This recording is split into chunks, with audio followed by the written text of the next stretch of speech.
Olá, IPCA! Hoje é sexta-feira, dia 20 de setembro de 2013. Estamos juntos há 474 dias lendo a Bíblia e hoje leremos os capítulos 6 e 7 do primeiro livro de Samuel.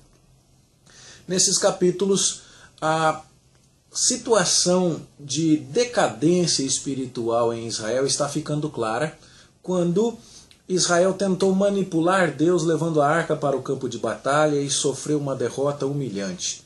34 mil israelitas morrem, a arca é tomada. Hofni e Finéias, os filhos corruptos do sacerdote Eli e o sacerdote Eli morrem.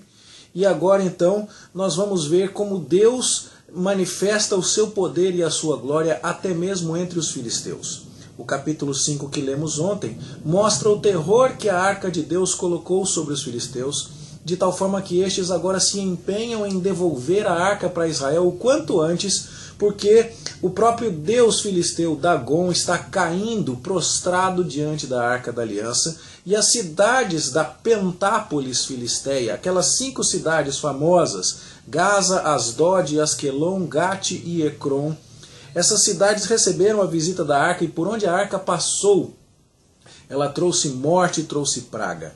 Agora então os filisteus no capítulo 6 estão preocupados em devolver a arca ao seu destino, ao seu território.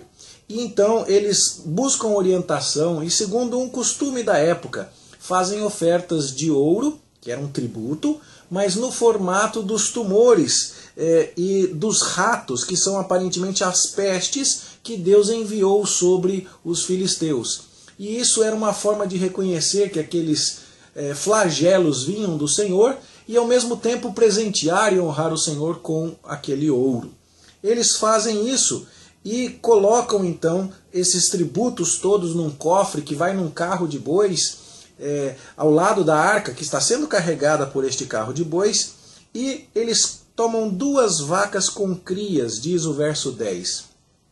E encaminham essas vacas para Bet-Semes, e as vacas vão andando e berrando. Por que esse detalhe é tão importante? Porque uma vaca com cria não deixaria o seu bezerro para trás. No entanto, aquelas vacas foram em direção à cidade de Bet-Semes porque estava claro nesse procedimento que elas estavam sendo guiadas pelo Deus de Israel que conduzia a arca de volta para casa. Quando a arca chega, inicialmente os habitantes de Bet-Semes, a cidade israelita, ficam felizes e vão se preparar para oferecer sacrifícios. Porém, eles não atentam para o necessário respeito. E Deus mais uma vez vai ser glorificado, matando literalmente 70 homens dos israelitas que tiveram o despeito de olhar no interior da arca. E então fica claro aqui que os inimigos israelitas já aprenderam a temer o Senhor, mas que Israel ainda não entendeu a lição. E é por isso que Israel sofre. E novamente então nós nos vemos lembrando o período dos juízes que está contemplado aqui nos capítulos iniciais de Samuel. Então, depois de sofrer essa dura lição, os israelitas tomam providências para hospedar a arca na cidade de Kiriat Jearim e consagram Eleazar para que ele fosse o guardião da arca.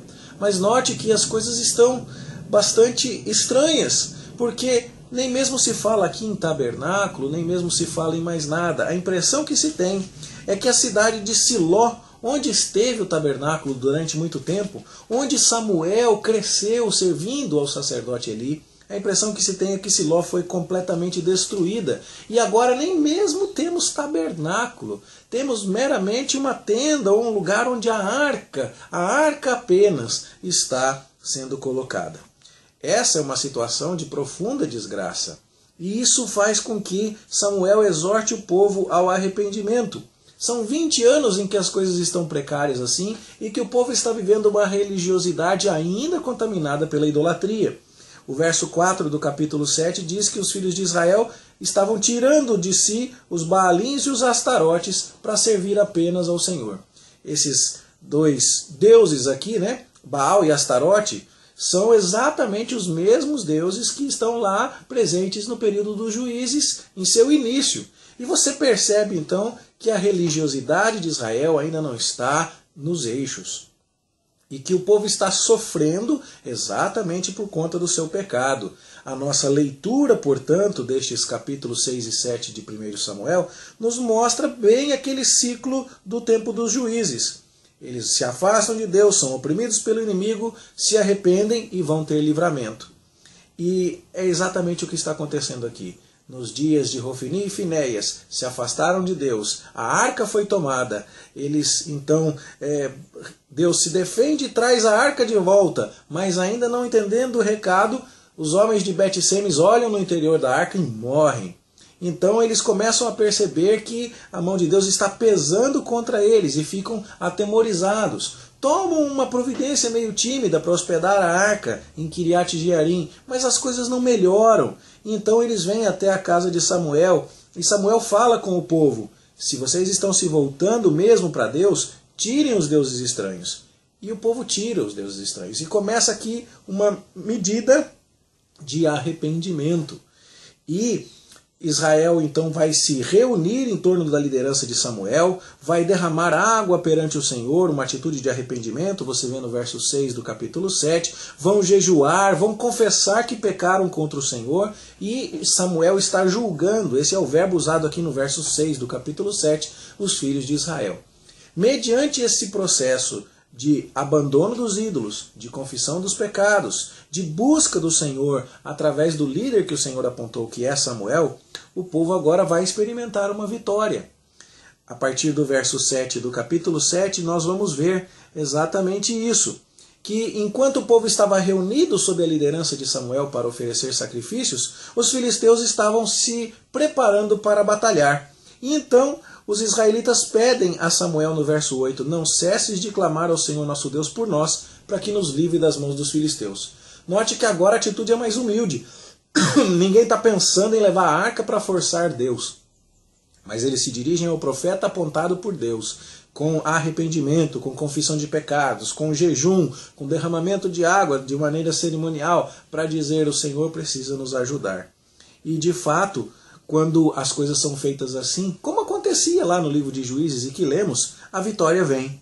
Então diz o verso 10 do capítulo 7, que enquanto Samuel oferecia o holocausto, os filisteus chegaram à peleja contra Israel. Mas o Senhor trovejou aquele dia com grande estampido sobre os filisteus, e os aterrou de tal modo que foram derrotados diante dos filhos de Israel. Notoriamente, a ação de Deus aqui, livrando o seu povo, é um reflexo claro do cântico de Ana, que no verso 10 do capítulo 2 disse: os que contendem contra o Senhor são quebrantados, dos céus troveja contra eles.